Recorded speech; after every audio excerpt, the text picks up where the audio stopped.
મહેસાણામાં સ્થાનિકોએ sewage treatment પ્લાન્ટનો વિરોધ કર્યો. કમલપથ દેદિયાસણ વિસ્તારના રહીશોએ હલ્લાબોલ કર્યો.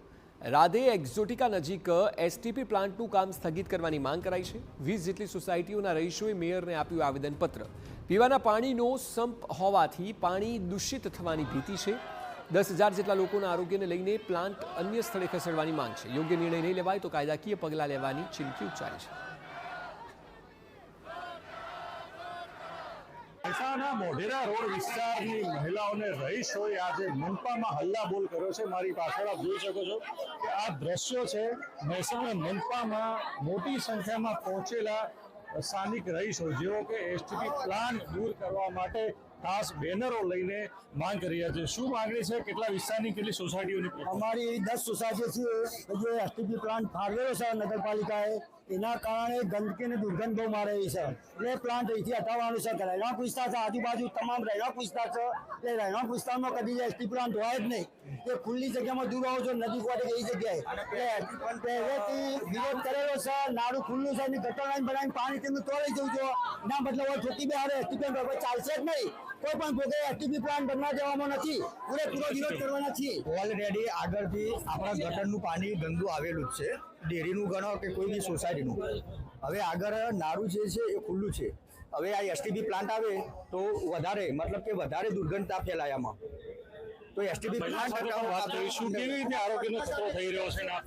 ઓલરેડી અમે એક દૂષિત પાણી હવાથી અમારે જે રહેણાંક વિસ્તાર છે હાલ તે પરેશાન છે. અને અમારે જે એસી કુલર પંખો દરેકમાં નુકસાન દર વર્ષે અમારે પોતાને મેન્ટેનન્સ ખર્ચો આવે છે. એ તો છે જ. અને ઓલરેડી જો આ સ્વેજ પ્લાન્ટ આવે તો એનાથી વધારે તકલીફ બાળકો, વૃદ્ધો અને જે આપણે જે સરકાર હાલ ગર્ભાવસ્થા ઉપર પૂરું ધ્યાન દે છે સરકાર, તો ગર્ભાવસ્થા સ્ત્રીઓને પણ શ્વાસ લેવામાં તકલીફ પડે છે. તો જો આ પ્લાન્ટ આવે તો ગંદુ પાણી બધું જ અમારા રહેણાંક વિસ્તારમાં આવે તો અમારા બાળકો, વૃદ્ધોને શ્વાસ લેવામાં તકલીફ પડે. બાળકોને, વૃદ્ધોને બહાર ક્યાંય જવું હોય બેસવા, અમે જ્યાં ત્યાં વૃક્ષારોપણ કરેલું છે ત્યાં અમે બેસી પણ શકતા નથી. તો આ પ્લાન્ટ અમારે એરિયામાં ના જોઈએ. પ્લાન્ટનો વિરોધ થઈ રહ્યો, શું કહેશો? આ પ્લાન્ટમાં બહુ વધારે નુકસાન થઈ રહ્યું છે. બધાને શ્વાસોશ્વાસની તકલીફ થવા માંડે છે. એસીને બધું જ દર વર્ષે મેન્ટેનન્સ આવે છે અને વૃદ્ધો, બાળકો બધાને તકલીફ પડે છે. એટલે આ પ્લાન્ટ હટાવવો જ જોઈએ. આપની શું માંગણી છે? અમારા વિસ્તારમાં ના થવો જોઈએ. અમારા જે મચ્છરને ગટરો ખુલ્લી છે ત્યાંથી મચ્છરો વધી આવે છે અને અત્યારે પ્લાન્ટ બનાવશે તેથી મચ્છરે પણ બહુ આવશે અમારે. તો અમારે આ પ્લાન્ટનો હટાવવાની જરૂર છે. સસ્તાની જરૂર છે અમારે અત્યારે હાલે પણ અમારે મચ્છર અમે ખાઈ જશે. અડધી ગટર ખુલ્લી છે તો અમારે એને ગટર ઢંકાવવાની કોશિશ કરતા હતા અને તમે પ્લાન કરો અમારે ના ચાલે અહીંયા. તો અમારો પ્લાન હટાવો અને સસ્તા કરો. આમાં આટલી અમારી જરૂર છે, બીજી કઈ જરૂર નથી. કેટલી સોસાયટીઓની પરેશાની છે? સોસાયટી બધી 20 થી 21 સોસાયટીઓ પરેશાની છે. અમારી 21 સોસાયટીના તકલીફ પડે છે. આપ જણાવશો. અમારા વિસ્તારમાં કોઈ પણ ભોગે આ પ્લાન્ટ આવો ના જોઈએ.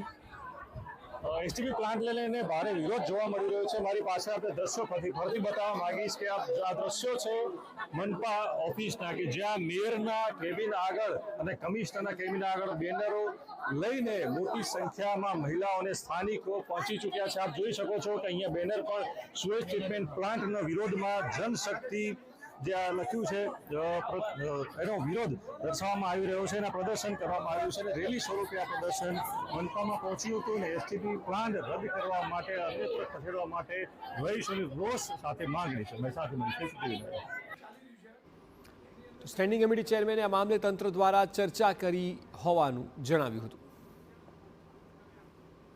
આજે પણ અમે એ વિસ્તારના રહીશોને ખાતરી આપી છે કે આ પ્રોબ્લેમના સોલ્યુશન માટે શું સારું થઈ શકે એમ છે.